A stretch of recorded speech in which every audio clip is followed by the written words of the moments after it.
देखिए वीडियो में। जैसा कि आपको मालूम है कि 3 तारीख को सुबह एक शिक्षिका थी शिवानी परवा, जो स्कूल के लिए अपने जा रही थी फारबिसगंज से कन्हैली के लिए, तो उनको खाबदा के पास गोली मार के अज्ञात अपराधी कर्मियों द्वारा हत्या कर दी गई थी। इस केस में उनकी बहन के द्वारा लिखित आवेदन देकर एक जो शिक्षक थे, उसी विद्यालय के शिक्षक, उनको नामजद करते हुए उनको संदिग्ध उन पर संदेह व्यक्त किया गया था कि इनके द्वारा ही पूर्व से परेशान किया जा रहा था, उसी में इनके द्वारा हत्या कर दिया गया। हम लोग के द्वारा जो टेक्निकल है और सीसीटीवी फुटेज वगैरह है, उसके पूरी तरह अध्ययन किया गया। उनका अपराध कर्मियों को जाने का दिशा एवं उनके क्राइम करने के बाद भागने की दिशा में जो भी संभावित सीसीटीवी स्थल थे, उस सभी का फुटेज निकाला गया। वो फुटेज का अवलोकन किया गया एवं पहचान करवाया गया। पहचान करने के क्रम में पहचान हुआ कि उसमें एक अपराध कर्मी को लोगों ने पहचाना और बताया कि ये मारूफ नाम का अपराध कर्मी है।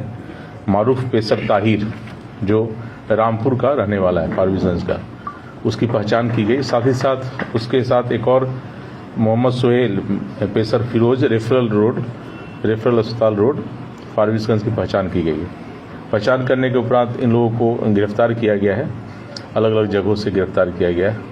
गिरफ्तारी के उपरांत इनसे पूछताछ की गई तो इनके द्वारा स्वीकार किया गया कि हाँ, इन्हीं के द्वारा 3 तारीख को उस जगह पर जाके FZ यामाहा मोटरसाइकिल से वो गए थे और उनके द्वारा उस शिक्षिका की हत्या कर दी गई थी।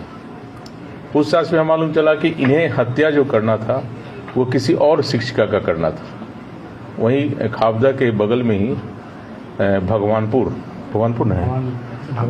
भवानीपुर प्राथमिक विद्यालय है, उसमें एक शिक्षिका पढ़ाती है, जिनका अवैध संबंध या कहिए कि दोस्ती फारबिसगंज में ही फारबिसगंज के रहने वाले अपना इलेक्ट्रॉनिक्स है, जनता इलेक्ट्रॉनिक्स का मालिक है, उसके साथ था।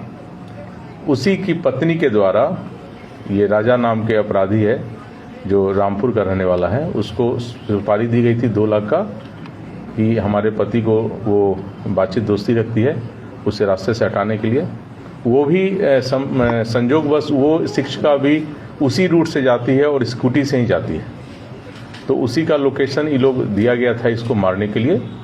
और उसी मारने के कारण उसी का पीछा करते हुए ये लोग पहले से क्रिमिनल जो दोनों था, ताहिर और सोहेल और मारूफ दोनों पहले से वहाँ इंतजार कर रहा था।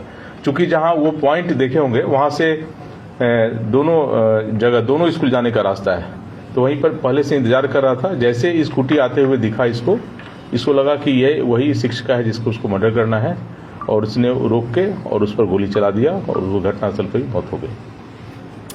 इसमें दोनों शूटर जो हमारे थे उनको गिरफ्तारी की गई है। उनके स्वीकारोक्ति बयान के आधार पर घटना में जो प्रयोग किया गया था देसी कट्टा, उसकी बरामदगी की गई है। साथ ही साथ घटना में जितने भी मोबाइल यूज़ किए गए थे वो सारा बरामद किया गया है।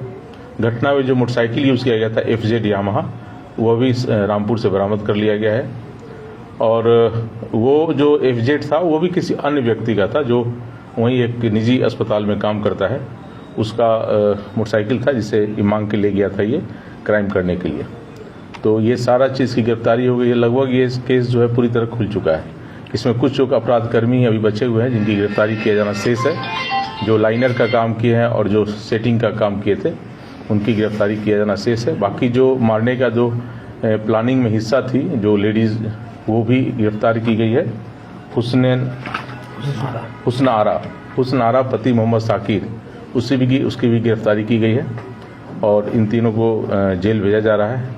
इसमें जो प्रथम दृष्टया जो हम लोग को नामजद अभियुक्त जिनको संदेह के आधार पर बनाया गया था, उसके विषय में भी जांच पड़ताल किया गया पूरी तरह। चूंकि प्राथमिकी अभियुक्त तो हम लोग उसे डिटेन करके पूछताछ कर रहे थे, लेकिन उसके विरुद्ध अभी कोई हमारे पास साक्ष्य इस मर्डर केस में हाथ होने का साक्ष्य अभी तक नहीं आया है। और ये जो मर्डर किया गया था, आप लोग जैसे पता चली गया कि ये मर्डर पूरी तरह किसी और का मर्डर करना था, किसी और शिक्षिका का, और वो गलतफहमी में इसी को समझ के इसका मर्डर कर दिया गया। इसमें जो 3 गिरफ्तारी हुई है, इसमें जो एक अपराध कर्मी है, जो वो वहाँ का जो स्थानीय आपके यहाँ का कोई मुखिया है, वो भी पहले से आपराधिक चरित्र का व्यक्ति रहा है, उसी का भतीजा है वो। उसको जैसा अभी हमको मालूम चला अनुसंधान में कि उसको पनाह देने का काम वो कर रहा है। तो ऐसे लोगों पर भी कार्रवाई की जाएगी जो भी अपराध कर्मी को पनाह देंगे और अपराध को छिपाने का प्रयास करेंगे, अपराधी कर्मियों को संरक्षण देंगे, उनके विरुद्ध भी कार्रवाई की जाएगी। मुखिया का नाम से बताइए। रामपुर कौन है? दक्षिण, रामपुर दक्षिण का मुखिया है, उसी का भतीजा है ये। और मुखिया प्रतिनिधि है। हाँ, मुखिया प्रतिनिधि है, तो उसके विरुद्ध भी हम लोग जांच कर रहे हैं कि उसका क्या रोल है इस क्राइम में और किस तरह से क्रिमिनल को बचाने का प्रयास किया जा रहा है उसके द्वारा।